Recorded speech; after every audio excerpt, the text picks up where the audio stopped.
Não haverá prisão civil por dívidas, salvo a do responsável pelo inadimplemento voluntário e inexcusável de obrigação alimentícia, depositário infiel. E agora, nesse nosso pacto, eu leio: ninguém deve ser detido por dívidas.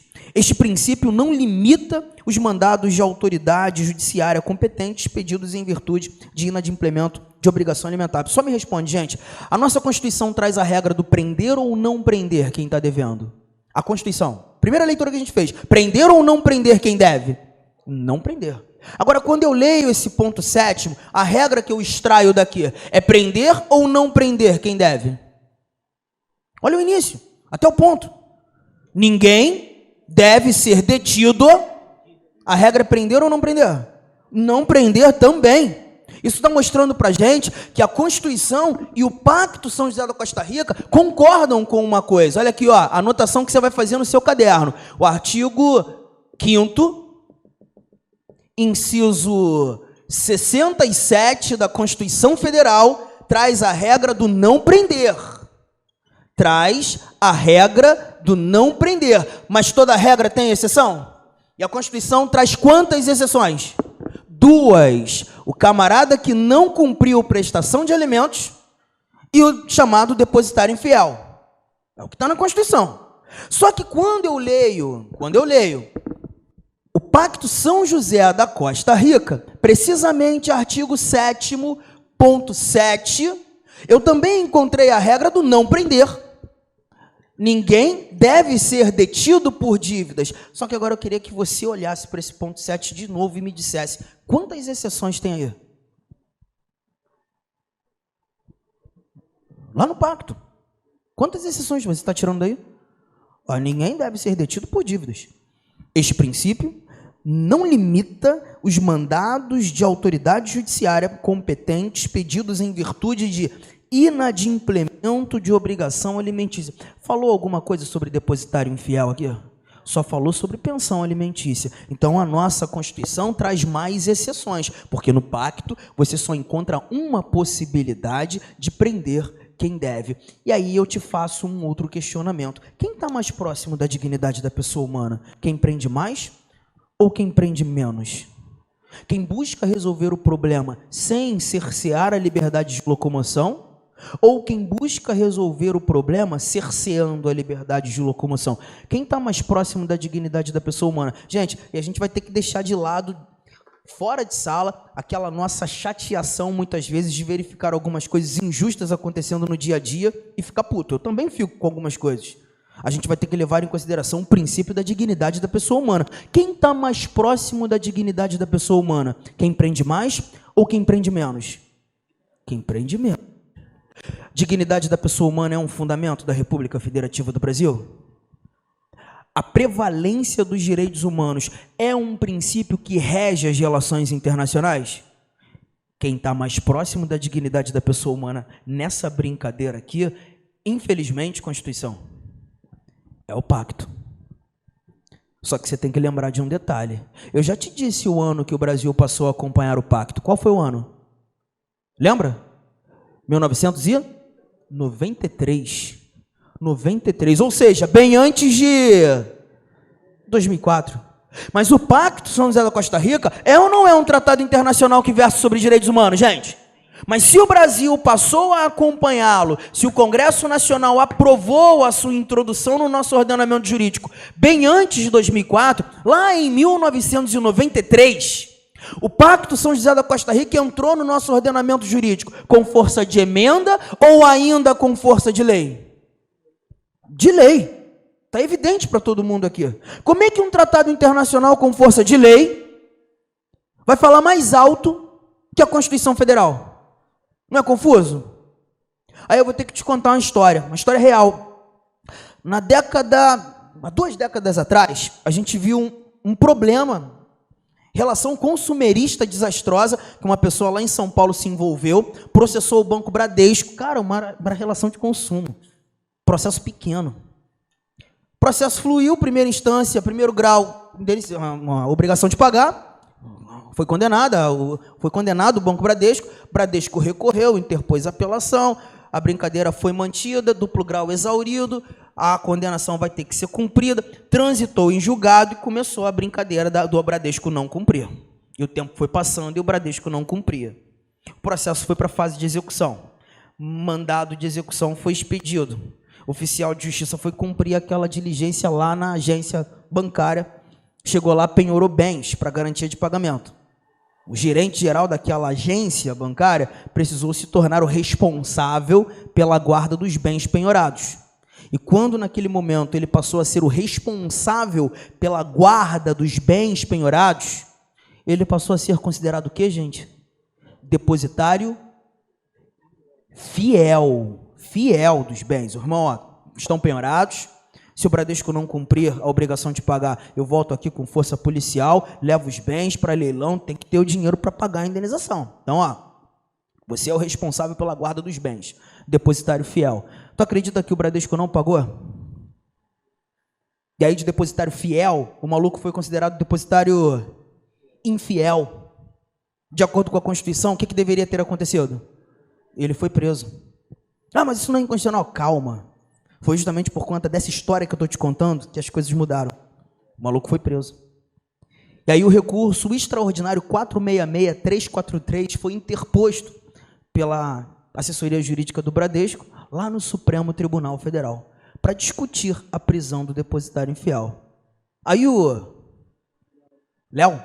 Gabriel pergunta, mas discutir o quê, cara? A Constituição não está dizendo que pode prender? O cara foi preso, porra, não pagou, prende. Mas aí o Bradesco levantou uma tese que até então ninguém tinha discutido, Gabriel. A Constituição traz a possibilidade de prender o depositário infiel. Mas nessa época o Brasil já acompanhava, já era signatário do Pacto de São José da Costa Rica. Minha pergunta, de acordo com o pacto, o depositário infiel pode ser preso ou não deve ser preso? De acordo com o pacto, ele não pode ser preso. Quem está mais próximo da dignidade da pessoa humana? Quem manda prender ou quem manda não prender? O Supremo foi posto em xeque. Supremo, como é que é? A dignidade da pessoa humana não é fundamento da República Federativa do Brasil? A prevalência dos direitos humanos não é um princípio que rege relação internacional? Como é que o cara vai ser preso? No mesmo ordenamento jurídico tem um momento que diz que pode, tem um momento que diz que não pode. Como é que faz? O Supremo ficou em xeque. Sabe como é que o Supremo resolveu isso, Carol? Percebeu uma parada muito incrível. Gente, a Constituição traz ou não traz a possibilidade de prender o depositário infiel? Pois é, José, a Constituição só traz a possibilidade, mas não é na Constituição que você encontra ou encontrava as regras de como executar essa prisão. As regras de custódia do depositário infiel nunca estiveram na Constituição. A Constituição só trazia a possibilidade. Essas regras de como prender, de como fazer prender o depositário infiel, sempre estiveram presentes no Código Civil, que é uma lei ordinária. Então, deixa eu trazer só aquele esquema para cá, para facilitar a nossa visão. Olha para cá, gente. A Constituição Federal traz ou não traz a possibilidade de prender o depositário infiel? Mas só traz a possibilidade, concordam comigo? As regras de como executar a prisão estavam aqui? Não, estavam no Código Civil, que é uma lei ordinária, abaixo da Constituição. O que o Supremo inventa, então? Vamos fazer o seguinte: todo e qualquer tratado internacional que o Brasil passou a acompanhar antes de 2004, que até então está no nosso ordenamento jurídico com força de lei, a partir desse julgado, passarão a ter uma equiparação diferente. Nós, ministros do Supremo Tribunal Federal, criaremos uma terceira equiparação aos tratados internacionais. A partir desse julgado, tratados internacionais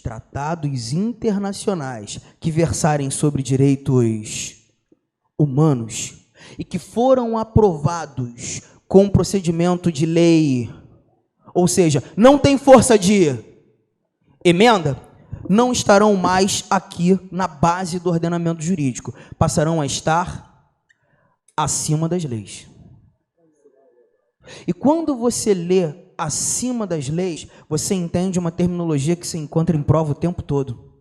Acima das leis, supralegal.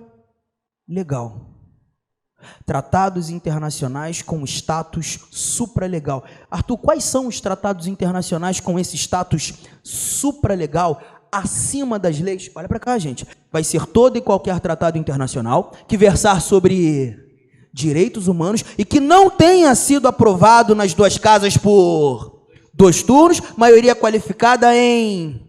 Uma certeza eu já tenho.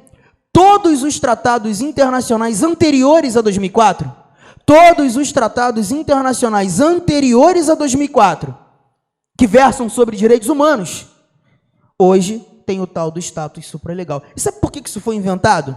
Porque colocaram o Pacto São José da Costa Rica, 1993. Colocá-lo acima das leis é dar a ele maior força que o Código Civil? É ou não é, gente? Estando acima do Código Civil, Gabriel, ele contraria as regras de como prender o depositário infiel. Contrariando as regras de como prender o depositário infiel, você está revogando essas regras.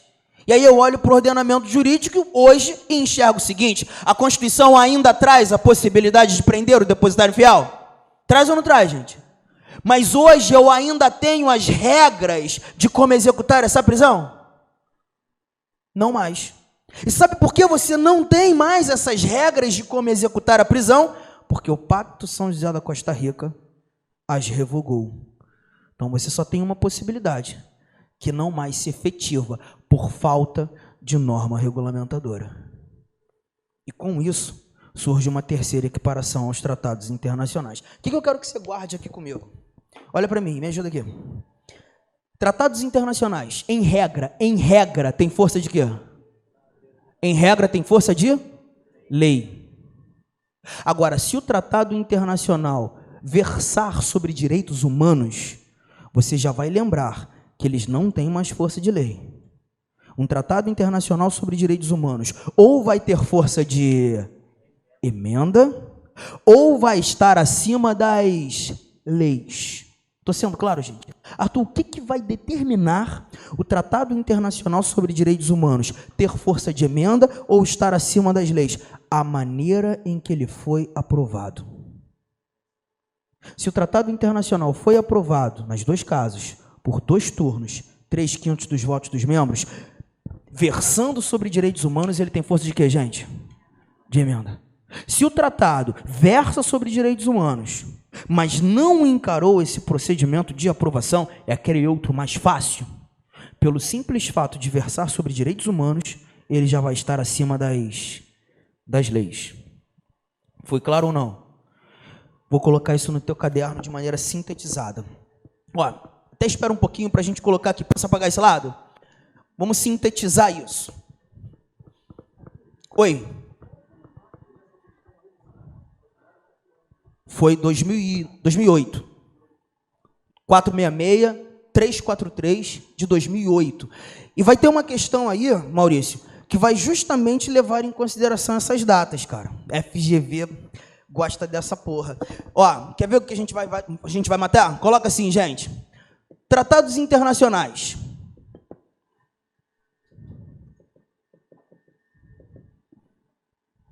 Sobre direitos humanos. Totalmente diferente daquele que versa sobre matéria diversa. Concordam comigo? Vamos lá. Se o tratado internacional versa sobre matéria diversa aos direitos humanos, ou seja, não trata sobre direitos humanos, não trata desse conteúdo, qual é a força que ele continua tendo? E somente lei.